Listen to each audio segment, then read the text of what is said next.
Welcome and thank you for standing by. Currently, all participants are in our listen-only mode. Today's webinar is being recorded, and the recording will be posted publicly. If you have any objections, you may disconnect at this time. Now I'd like to turn the call over to your host for today, Shelley Hedrick.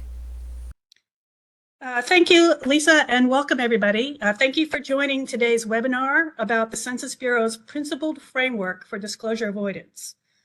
I'm Shelley Hedrick, and I'm from the Communications Directorate, and I'm joined today by two subject matter experts, Michael Hawes, who's a Senior Statistician for Scientific Communication in our Research and Methodology Directorate, and Luke Rogers, and he's a Senior Research Scientist in our Population Division.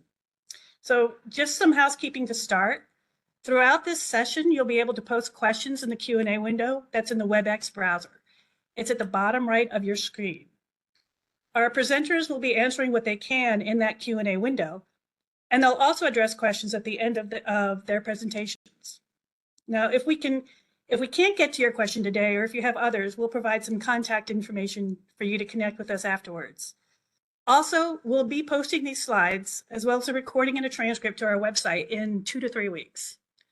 We do have a dedicated webinar series on disclosure avoidance topics that are in the Census Academy section of our census.gov website. And I'll be adding a link to the chat where you can find that, as well as the slides, recordings, and transcript once those become available. So as it happens, today is International Data Privacy Day. So for all who celebrate, happy Data Privacy Day. And what better way to celebrate than by hearing from our first presenter, Michael Hawes. Michael, go ahead and take it away. Great, thank you, Shelley, and good afternoon, everyone, or to those from points further west, good morning. The Census Bureau has a strong organizational culture of data stewardship. Our ability to safeguard the information provided to us for our censuses and surveys is central to our ability to keep the public's trust. It's also a legal requirement that we must follow. Title 13 of the U.S. Code prohibits us from disclosing the information that's reported by or on behalf of any of our respondents. It also prohibits us from releasing any information that could permit a respondent to be identified. This means using various statistical safeguards to make sure that the products we release don't inadvertently reveal enough information to allow specific individuals and their records to be singled out. We call this process disclosure avoidance. Now, the challenge we face is that the disclosure risks we're trying to protect against are not static. Much like the ever-growing challenges that organizations face when defending against IT security and hacking threats, statistical agencies have to contend with a constantly changing environment where existing disclosure threats increase and new risks arise on a continuous basis. Two of the most vexing of these evolving threats come from the explosion of third-party data sources that can be used as part of an attack on our published statistical products, and the ever-increasing power of computers and complex optimization algorithms that can leverage these data in such an attack. Maintaining the public's trust and ensuring our legal obligations to protect confidentiality means adapting our disclosure avoidance methods to keep pace with these rising threats. In fact, the Census Bureau has a long history of continuous improvement and innovation of our privacy protections. One recent focus of our efforts has been the strengthening and modernization of our disclosure avoidance methods, specifically to address these new 21st century threats. Now, it's important to understand that there are many different disclosure avoidance options that agencies can consider, and new techniques and approaches are being developed all the time.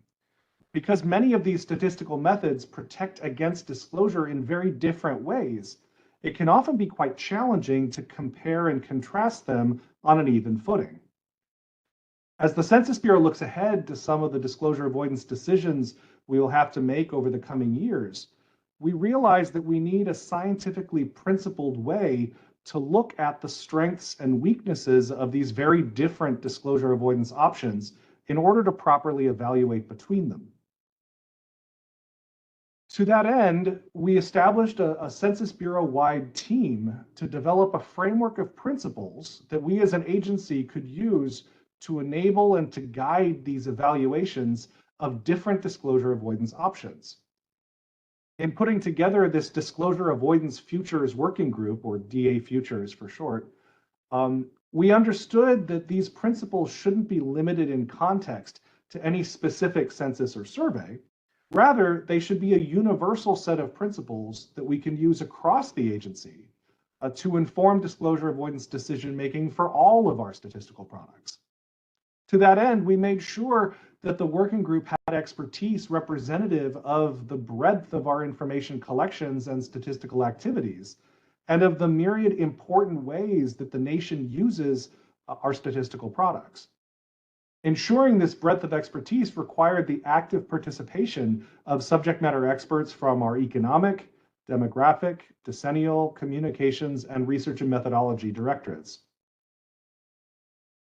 This effort culminated in a consensus framework of disclosure avoidance principles that the entire team could comfortably stand behind. We have documented this framework in a working paper that's available on our website entitled Towards a Principled Framework for Disclosure Avoidance. And we're excited to be giving you a high-level walkthrough of these principles today. At the heart of the disclosure avoidance challenge we face is a set of constraints that we call the triple trade-off of official statistics. Every statistic that you publish that is derived from a confidential data source is going to reveal or leak a tiny amount of confidential information. Consequently, the more statistics you publish and the greater the granularity and accuracy of those statistics, the greater the resulting risk of disclosure. Conversely, every statistical technique that you can use to protect confidentiality is going to degrade the resulting statistics in some manner, either by decreasing the availability of the statistics or by decreasing their accuracy. And this isn't a side effect, it's how they protect confidentiality. Therefore, there's an inherent trade-off that we as a statistical agency have to navigate between the degree of protection and the resulting availability and accuracy of the statistics to be released. At the Census Bureau, these difficult choices are made by the Data Stewardship Executive Policy Committee, or DSEP, who have to decide things like how much disclosure risk is too much, or how accurate do these statistics need to be to meet their intended uses. These are difficult decisions, but they aren't made in a vacuum. You'll notice at the center of the triple trade-off graphic here, we have scientific integrity and stakeholder engagement. These reflect the fact that DSEP makes these difficult choices within the context of the Census Bureau's statistical quality standards, consistent with the best available research and science, and perhaps most importantly, in a manner that's informed by and supported by the invaluable feedback and perspectives of our stakeholders. At the end of the day, however, this triple trade-off imposes inescapable constraints on agencies' statistical products. Any increase along one dimension requires a reduction on one or both of the other dimensions. Increasing the granularity of your published statistics, for example, would require either reducing the accuracy of those statistics or weakening your confidentiality protections, or some combination thereof. Improving the accuracy of the statistics you release would similarly require reducing the availability of those statistics or reducing the confidentiality protections, or both. There are many different ways to balance across these three dimensions, but they all have consequences for the resulting statistical product. With this triple trade-off in mind, it's important to note that the selection of any particular disclosure avoidance technique, like picking suppression over rounding or picking swapping over differential privacy, does not directly impact agency decision-making within the context of the triple trade-off. Nearly any disclosure avoidance technique can be applied to implement very different balances along these three dimensions, depending on the implementation parameters selected. In this way, the selection of the particular disclosure avoidance method, like rounding over swapping, should not be confused with decisions about how strong or how weak the implementation parameters of that method should be under the triple trade-off, like rounding to the nearest 3 versus rounding to the nearest 1,000. So to establish a framework for objectively evaluating between different disclosure avoidance methods, we need a set of overarching principles or characteristics that an ideal applied disclosure avoidance system should meet, while distinguishing those characteristics from any choices relating to the implementation of that system.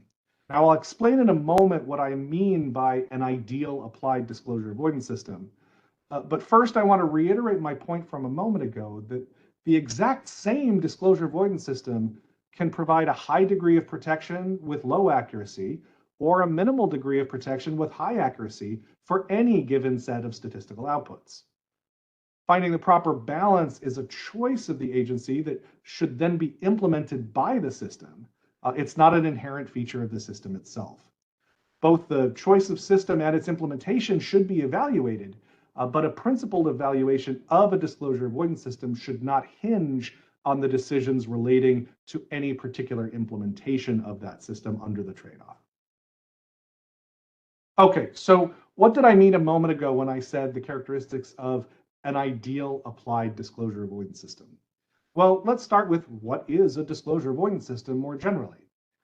Well, simply put, a disclosure avoidance system is a set of one or more statistical methods that transform confidential information about individual data subjects into statistics that describe, estimate, or analyze the characteristics of groups without identifying the data subjects that comprise those groups.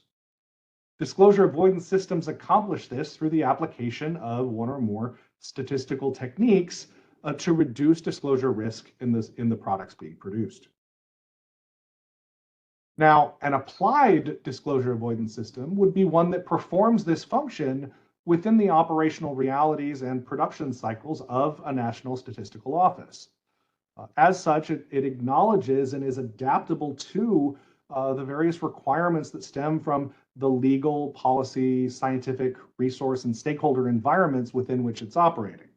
This can mean being able to adapt to and handle various exogenously determined requirements, such as statistical product design, schedule constraints, exclusions from confidentiality protections, such as the imposition of invariance, and so on. So an ideal applied disclosure avoidance system then is one that conforms to a set of overarching principles or features relating to the efficiency, effectiveness, and flexibility of the system as it performs this function, as it transforms confidential information into quality statistics for public release. So to reiterate, these principles should reflect characteristics that all disclosure avoidance systems should ideally have, regardless of the specific method being employed or the particular statistical product being considered. And these principles are separate from the implementation decisions that reflect specific choices about the appropriate or desired balance between confidentiality, accuracy, and availability under the triple trade-off. Those implementation choices will often depend on the characteristics of the data, the context of the statistical product, and the intended objectives and requirements of the agency and its stakeholders. Above all, however, it's important to remember that the Census Bureau's mission is to produce high-quality statistics and statistical products. Title 13's confidentiality protections were established in support of that mission. And we must remember that disclosure avoidance is a legal obligation for us and a necessary activity, but it's one that we undertake in tandem with and in support of our primary mission to produce quality statistics. So having set the stage with the motivations and context for this discussion, let me turn things over to Luke to walk through the characteristics of an ideal applied disclosure avoidance system. Luke? Thank you, Michael. And good afternoon, everybody. As Michael discussed, the DA Futures Working Group wanted to develop a scientifically principled way to look at the strengths and weaknesses of different disclosure avoidance options in order to properly evaluate between them. After substantial discussion and debate, the working group converged on a set of 7 principles that reflect the inherent characteristics of any applied disclosure avoidance system that should ideally have. I want to stress, however, that these are just ideals. It is unlikely that any disclosure avoidance system could perfectly meet all of these principles, Rather, the principles offer us a set of ideal yardsticks against which to evaluate and compare the different disclosure avoidance options. So for the first principle, an ideal applied disclosure avoidance system, or DAS, should be able to support a meaningful assessment of disclosure risk. Put more simply, in order to protect something, you need to know where it might be vulnerable and how vulnerable it is. With that in mind, a DAS should be able to assess the expected disclosure risk of a statistical product release against known confidentiality attacks, and it should also be able to predict the disclosure risks of those statistical releases against likely future attacks. As you probably know, with the publication of any statistical product derived from confidential data, some disclosure risk will be unavoidable, but we must be able to understand and evaluate the natures of those risks if we are going to protect against those attacks, and that we could put our if we could put our subjects at risk. For the second principle, a DAS should be able to assess the impact of confidentiality protections on the availability and accuracy of the resulting statistics. Under the triple trade-off, any disclosure avoidance method that you select will have an impact on the availability and/or accuracy of the data. How substantial this will be will, of course, depend on implementation parameters selected. An ideal DAS will be able to assess and predict the impact before the parameters have been selected and the protections have been applied. For our third principle, an ideal DAS should be able to target protections for vulnerable data subjects. Disclosure risks aren't evenly distributed across underlying populations. Some data subjects' records are more at risk of re-identification than others, particularly when their characteristics differ substantially from those around them. The more unique a record is within a population being described, the easier it is often to re-identify that record. Consequently, an ideal DAS should allow us to target protections where they're most needed, rather than applying uniform protections for all records. This could result in overprotection for much of the data and an unnecessary degradation of data accuracy and availability as a result. So Luke, this is a really good point, and I'd like to offer an example here if I can. One very commonly used disclosure avoidance technique is to round your published statistics. Because rounding techniques are typically applied in a consistent manner across an entire variable or through an entire table, the uniformity of rounding methods may result in overprotection of some data subjects' information and underprotection of those who may be more vulnerable to re-identification. In the business data context, for example, rounding annual research and development investments to the nearest $100,000 may provide ample protection for small firms, but that same degree of protection might be insufficient for a Fortune 500 company. If we had to pick a uniform rounding rule sufficient to protect the largest companies, it might overly coarsen the resulting statistics, making them unfit for their intended uses.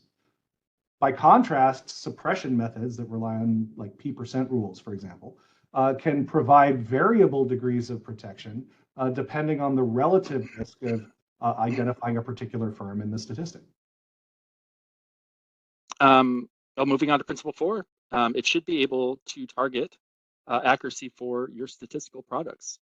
Under the triple trade-off, disclosure avoidance involves implementation decisions about the desired balance between confidentiality, availability, and accuracy of the released statistics, and more specifically about the relative prioritization of both the use cases those statistics are intended to support. An ideal DAS should give decision makers the most flexibility to achieve and implement the agreed upon balance that reflects those priorities, targeting accuracy for those statistics and use cases that reflect the greatest value for the nation. So Luke, this really gets at the heart of our mission as a statistical agency.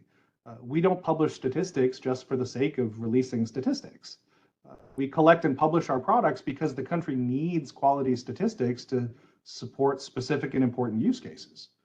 But different use cases have varying accuracy and precision requirements, and this has consequences for disclosure avoidance systems' ability to target accuracy and precision to where it's most needed. For example, like in the public health context, analysis of rare or highly infectious diseases typically requires high degrees of precision for what might be very small counts or very small geographic areas.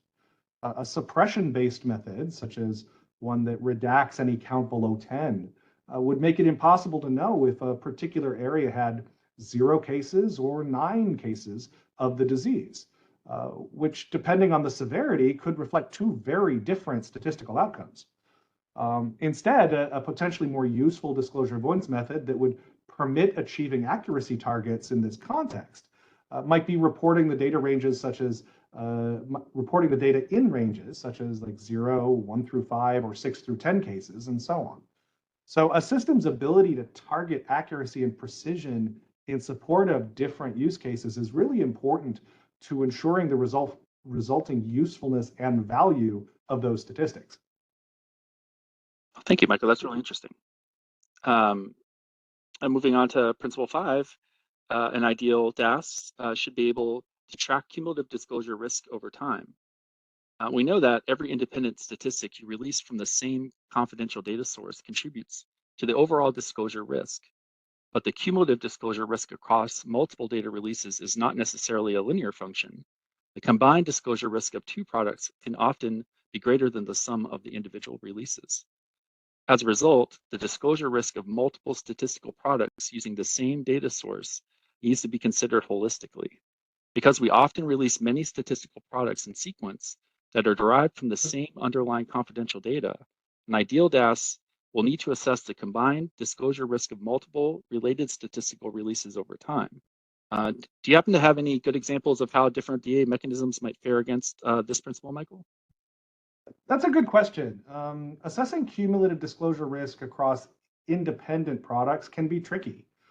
Swapping or rounding mechanisms, for example, typically provide very limited ability to predict the cumulative disclosure risk across multiple releases.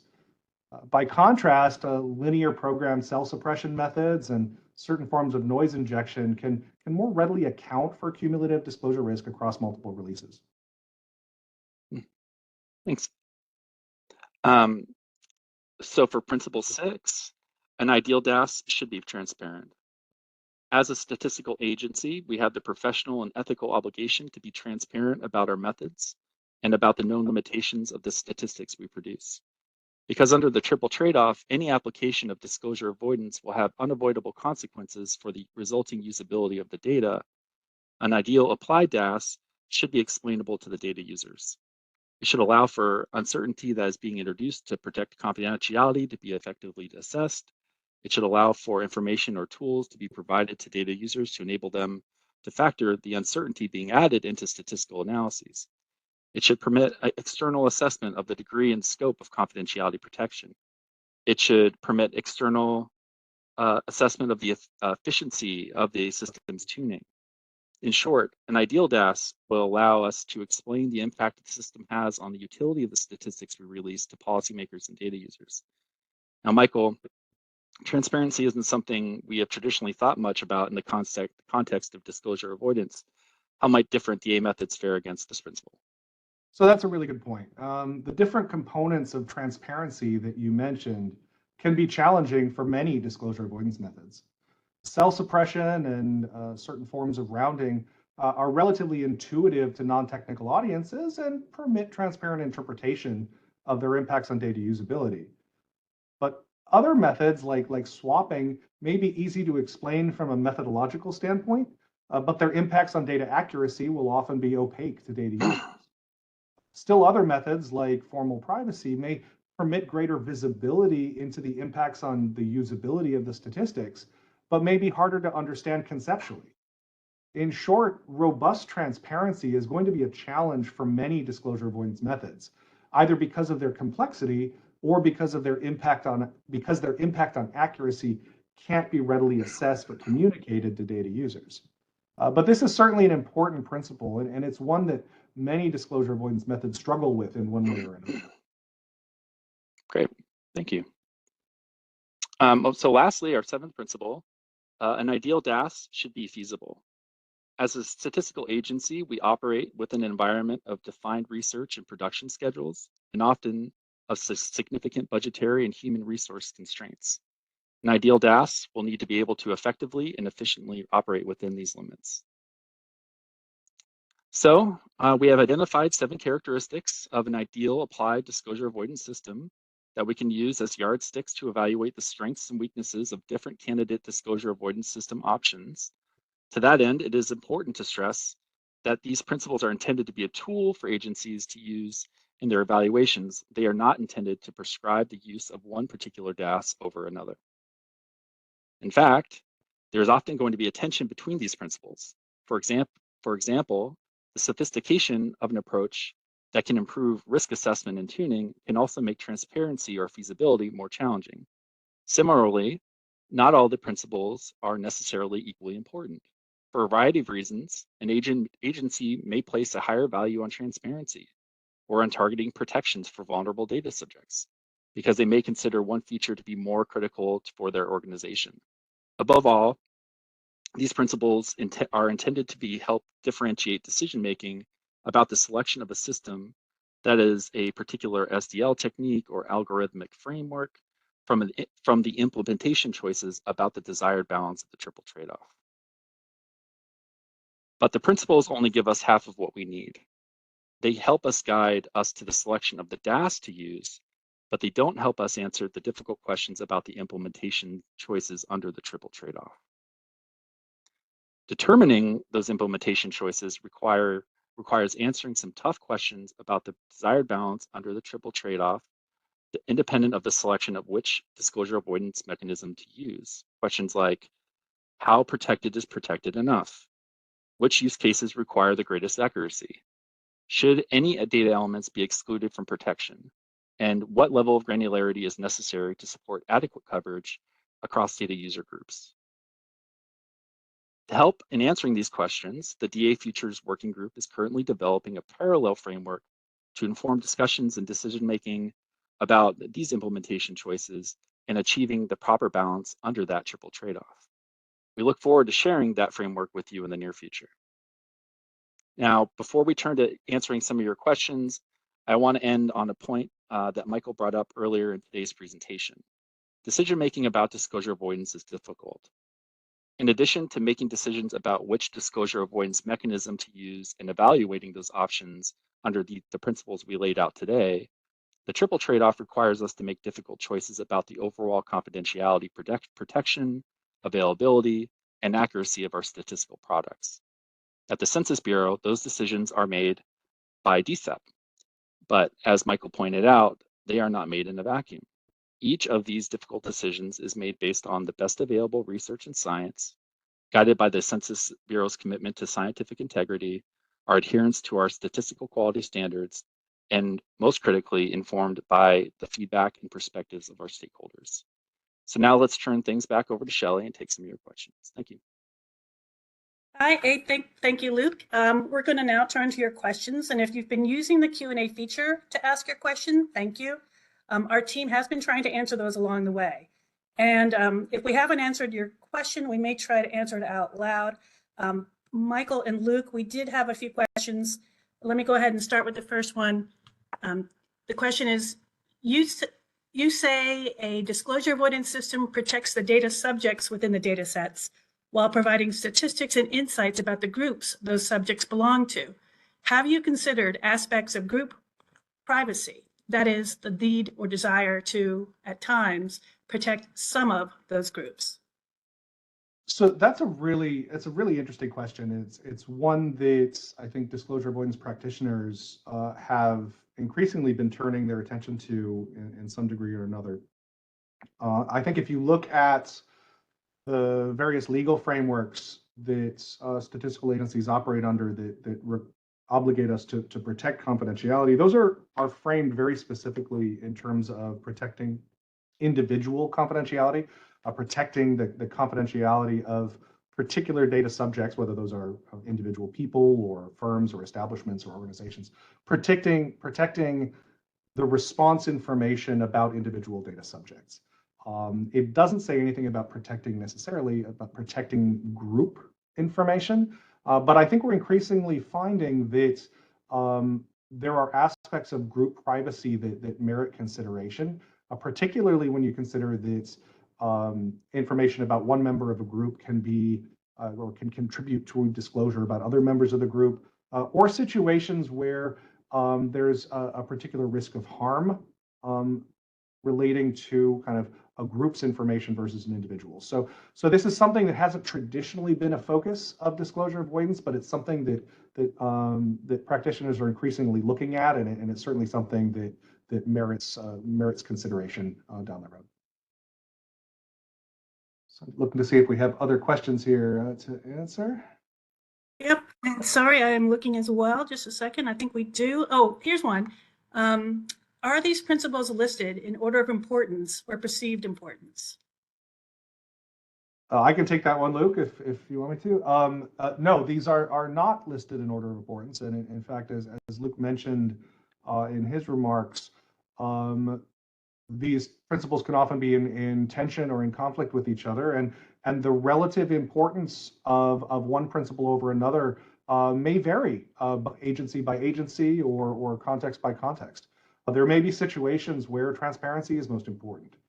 There may be situations where the ability to target protections or the ability to target accuracy are most important for the agency. And so those contexts in which agencies are operating are often going to influence the relative importance of one or more principles over others.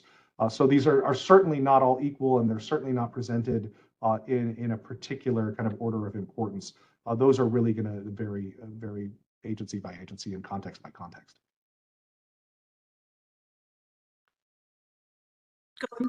Going through the list here. Hang on just a sec. Just a second. Actually, there's one here that I noticed, if I can pick Okay. this one up. So there's a question. I would imagine that different disclosure avoidance techniques can provide different levels of confidentiality for the same degree of accuracy and availability. I guess that some techniques are more efficient. How is that incorporated into the framework? So that's an excellent question. And I think that really gets at the efficiency aspect of these. I think the more efficient a system is, the better it's able to, for example, meet principles 3 and 4, the ability to effectively and efficiently target protection, on the ability to effectively and efficiently target accuracy. You're going to get greater degrees of protection for the same degree of accuracy and availability as if you had a less efficient technique at your disposal. So to kind of use an example that came up earlier in the presentation, a lot of rounding techniques, for example, are applied uniformly across data, which really limits your ability to target for protection or to target accuracy. So in those cases, what you would find is to achieve some kind of exogenously determined degree of protection, you would have substantially less data accuracy than if you adopted another mechanism that was more efficient along those dimensions, that really allowed you to more effectively target protection and accuracy. And in those cases, you would get, for the same degree of protection, you would get much more usable data as a result. So that really gets at kind of the efficiency of principles 3 and 4 in particular. So great question. Great. Thanks, Michael. I'm sorry, were you done? Oh yeah, with that question, yes, I was. Yeah. Okay. And again, folks, I've put some links in the Q&A. So I put a corrected link in after the first, so those should be working. So take a look at those. That's a link to the paper on the principles that we've put together, as well as a link to the webinar series for this particular webinar, where we'll be posting the slides, the transcript, and the recording. We do have another question here, Michael and Luke. It's thanks for the great presentation. I'm wondering if you can share more about your process for developing and refining these principles. Were there any principles that you considered but did not make it into the final set?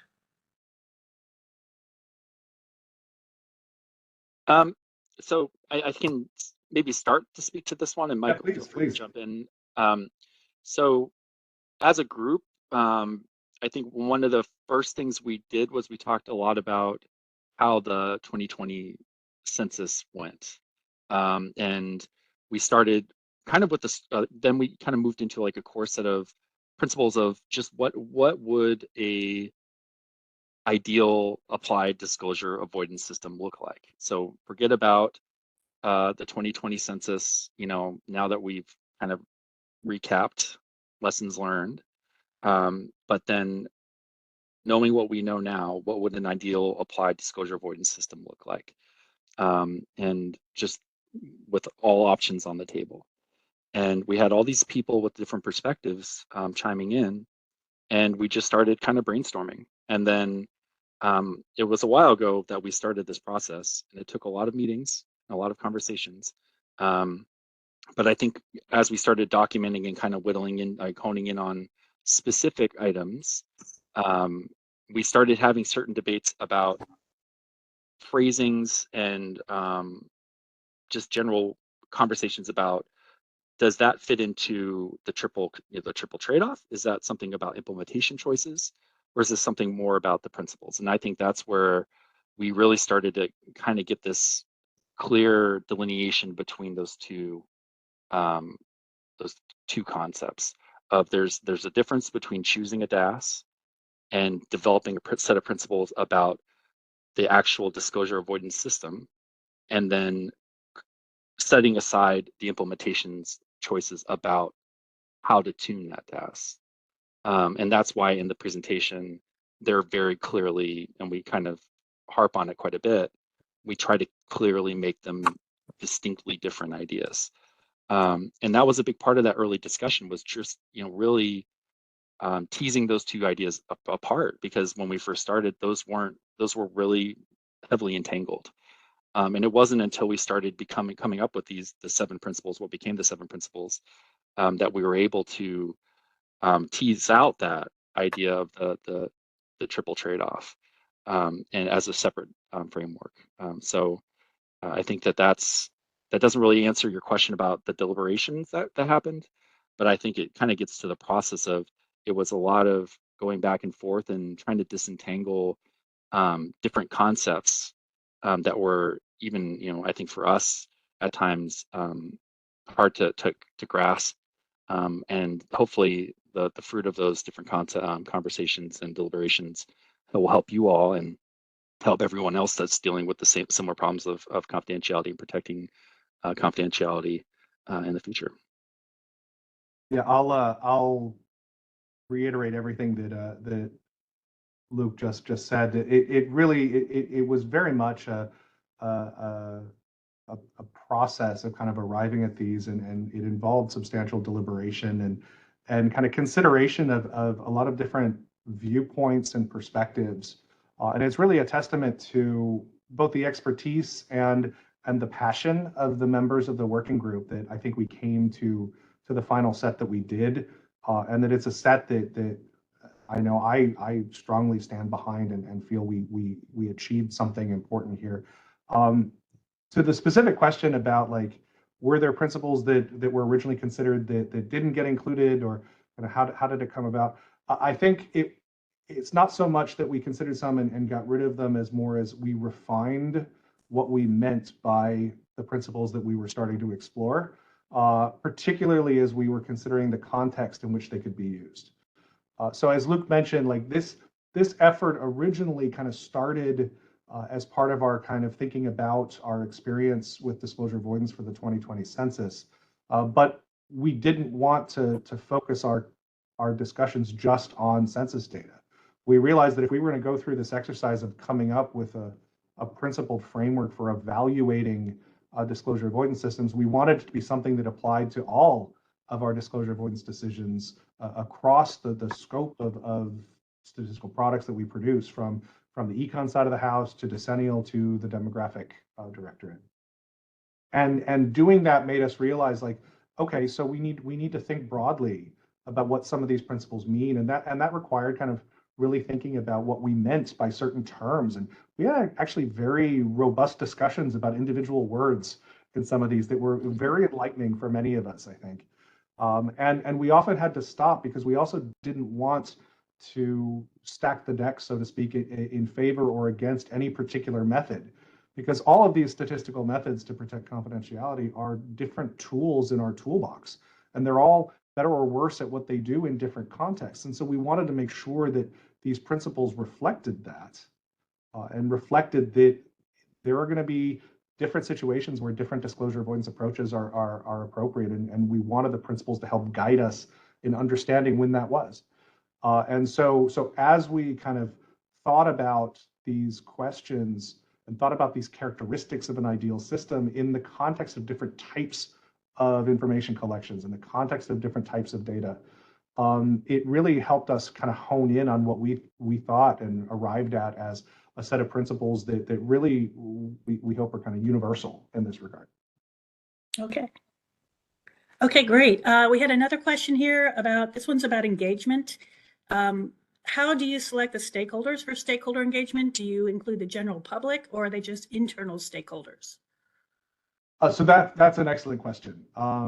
We have many diverse stakeholders, and we have internal stakeholders, many of whom are represented on the project team here, and we have even more types of external stakeholders, and they extend beyond those that you might normally think of as an agency's kind of key stakeholders, insofar as there are lots of different groups and individuals and organizations that are kind of key players in what we do as a statistical agency, from appropriators and policymakers at the federal level, at the state level, your decision makers, your state demographers, your city planners at the local level, your tribal leaders.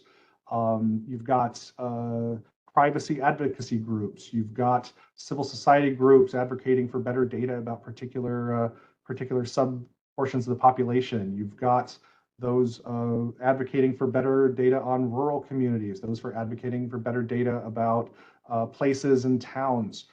There's lots of different perspectives here, and lots of different kind of groups that reflect and that kind of advocate for those perspectives. Now, we have formal mechanisms for stakeholder engagement. In the past, we've done things like Federal Register notices, where we're just putting out calls to the public. We have formal public channels for feedback, like our federal advisory committees, like the Scientific Advisory Committee, for example, or the 2030 Census Advisory Committee. Those are two great examples that have given lots of kind of input on these sorts of questions. We work with other third-party groups, like the Committee on National Statistics at the National Academies of Science, Engineering, and Medicine. We get lots of feedback from stakeholder groups that represent different kind of subsets of data users, and more. And so there's no comprehensive list. We're always looking for additional ways to effectively kind of solicit and be able to ingest feedback from these groups. But we recognize that there's no one way of collecting that feedback, and we, as an agency, need to be diligent about how we are doing that in an effective way. Thanks, Michael. Another question: how does this impact the ACS and Census 2030? Will Census 2030 be using similar methods to Census 2020, or are these being reevaluated? So these principles, as I mentioned before, and as Luke mentioned in his remarks, these principles are designed to be kind of universal for us. We wanted to come up with this set of kind of evaluation criteria to use for all of our disclosure avoidance decision making. I guess the short answer to that question is future decisions about disclosure avoidance for the ACS, future decisions about disclosure avoidance for 2030, future decisions about disclosure avoidance for our other demographic surveys like CPS or SIP, or about our economic data collections like the economic census or some of our business statistics. These will all be kind of evaluated in the context of these principles, we hope, because we sought to come up with this principled framework to help us approach disclosure avoidance in this kind of scientifically principled and rigorous way. Great. Similar question or different question. Have you considered principles that acknowledge existing error in data as a starting point of disclosure avoidance? So that's an interesting question. I mean, there are numerous sources of error in any information collection. You've got measurement error, you've got coverage error, you've got operational error. And when publishing statistics that are derived from a confidential source, you've got disclosure avoidance error. All of these impact the usability of statistics in different ways. In fact, if you read the paper, we have a link to the paper in the slides. It's available on our website. If you read the paper, we do have a discussion about what it means to be targeting accurate, to be assessing accuracy and targeting accuracy as part of the disclosure avoidance process in the context of some of these other sources of error. And so I would point you to that. I think it is certainly something to consider. That's knowing the relative magnitude of disclosure avoidance error, for example, in the context of some of these other sources of error, helps inform some of the decisions about, well, okay, how much disclosure risk should you be willing to accept to achieve greater degrees of accuracy? I think if the underlying data are already highly reliable, highly accurate with very small amounts of other sources of error, that's going to be a different calculation about how much risk is acceptable from a disclosure standpoint than if the underlying data are already very subject to other sources of error. Then perhaps accepting large amounts of disclosure risk to achieve small amounts of additional accuracy may not be as advantageous from a cost benefit standpoint. So certainly something to consider. I don't think there's hard and fast rules there, but it certainly can inform the decision making. Okay. Hey, another question. Were other statistical agencies besides the census involved in the principles discussion? That's a great question. In a formal capacity, no. This was the product of our Census Bureau working group here, our DA Futures working group. We have, however, benefited from some really valuable feedback from a variety of sources as we've been kind of revising these principles. We first presented an earlier version of these principles at an NBER workshop on privacy, on statistical privacy back in May of last year. We got some really useful feedback from the attendees of that workshop, many of whom were from other statistical agencies and from kind of partner organizations in the private sector. We also got some excellent feedback from some anonymous reviewers at the Harvard Data Science Review, where this paper is currently under review. We've presented versions of this with several of our kind of key stakeholder groups, including the Federal State Cooperative for Population Estimates, and we got some excellent feedback from them. And at the last summer's meeting of the American Statistical Association, and got some excellent feedback from those in attendance there. So in terms of kind of formal partnership with other statistical agencies in drafting these, not really, but in terms of the feedback that we've received from many sources, many of which reflect members of those other statistical agencies, yes, it's been really helpful. Very good.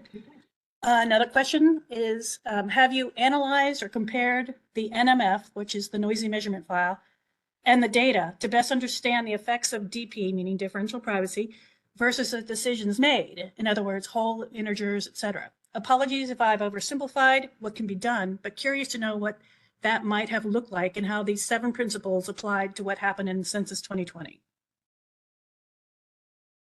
So that's a very, there's a lot packed into that question. And I think it merits attention, and I think it merits more attention than I'm able to give it in the context of the short amount of time that we have left with this webinar. So I don't want to make light of the issues that question represents, because I think they are certainly ones that merit discussion.